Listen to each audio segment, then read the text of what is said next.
छोटी सी कन्या में देवी का दर्शन करते हो कि नहीं करते हो?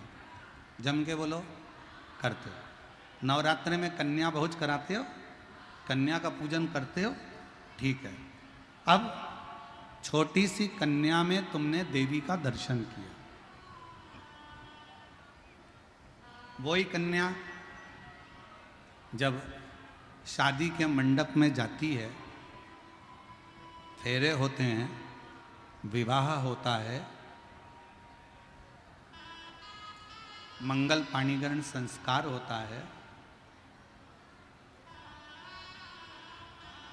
दुनिया का सबसे पहला विवाह, दुनिया का सबसे पहला विवाह मंडप में किसका हुआ था?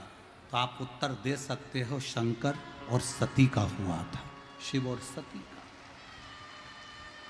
सबसे पहला विवाह शिव और सती का हुआ था। उसके बाद में फिर राम जी का विवाह, फिर कृष्ण जी का विवाह, नारायण जी का विवाह, ब्रह्मा जी का विवाह, ये सब विवाह के क्रम बाद में। अब शिव जी का विवाह सबसे पहले हुआ। शंकर भगवान ने मां सती को वचन दिया, सती जब एक लड़की एक लड़के के साथ पाणी ग्रहण संस्कार में बैठेगी, उसका मंगल विवाह हो रहा होगा, उस समय पर लड़का और लड़की दोनों शंकर और पार्वती का स्वरूप होंगे, ये शिव ने कहा।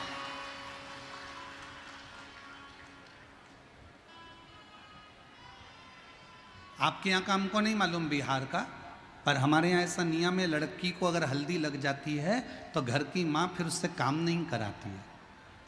तुम्हारे यहाँ है क्या ऐसा नियम? लड़की की माँ कहती है बेटी रहने दे, तू मत काम कर, अब तुझे हल्दी लग गई है, अब तू मत काम कर, तुझे हल्दी लग गई। लड़के को अगर हल्दी लग जाती है तो कह देते हैं तुझे हल्दी लग गई, अब तुम बाजार मत जाओ, तुम ये काम करने मत जाओ, तुम पत्रिका बांटने मत जाओ, तुम ये सामान लेने मत जाओ, तुम्हें हल्दी लग गई। लड़के को हल्दी लग जाती है तो घर के लोग उसे काम करना बंद करवा देते हैं। लड़की को हल्दी लगती है तो घर के लोग उससे काम कराना बंद करा देते हैं। उनसे पूछो क्यों, तो किसी ने कहा हल्दी भरा हुआ शरीर लेकर कहाँ जाएगा, इसलिए। ऐसा नहीं है, हल्दी भरा शरीर क्यों नहीं, जब हल्दी बाजार में बिक सकती है, हल्दी बाजार में लग सकती है, हल्दी की दुकान चल सकती है, तो शरीर में लगने में क्या दिक्कत? पर हल्दी भरा शरीर लेकर, ऐसा नहीं है। वो हल्दी लगने के बाद शंकर और पार्वती का एक स्वरूप हो जाता है, इसलिए वो इधर उधर नहीं जा पाए, उसका स्मरण किया। वो शिव और पार्वती का एक प्रतिबिंब है। अब कन्या में जगदम्बा का दर्शन किया, विवाह के बाद में बोलते जाओ वर और कन्या में शंकर पार्वती का दर्शन हुआ। अब लड़की सौभाग्यवती हो गई, सौभाग्यवती हो गई, यहाँ से लेकर मांग तक उसने सिंदूरा भर लिया।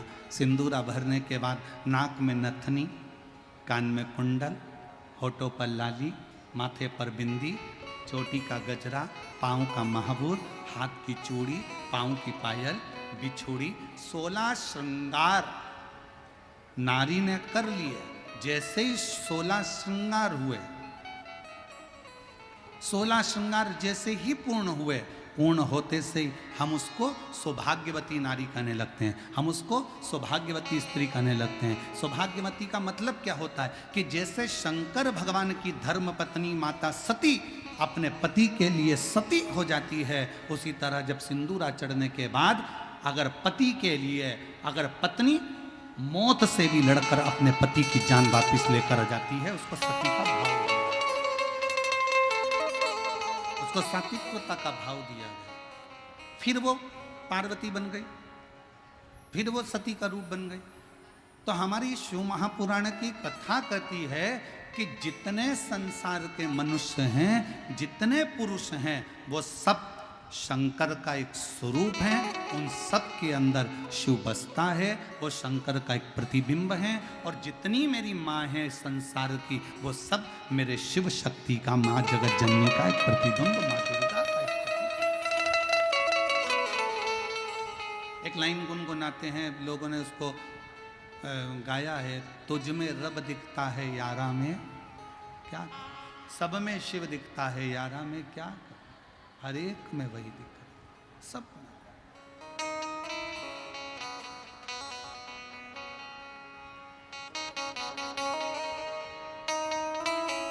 सब में वही है। ऐसा कोई स्थान नहीं जहां पर वो नहीं। वो कहते हैं ना, पीते शराब हैं और कहते हैं नशा खराब है। पीते शराब हैं और कहते हैं नशा खराब है।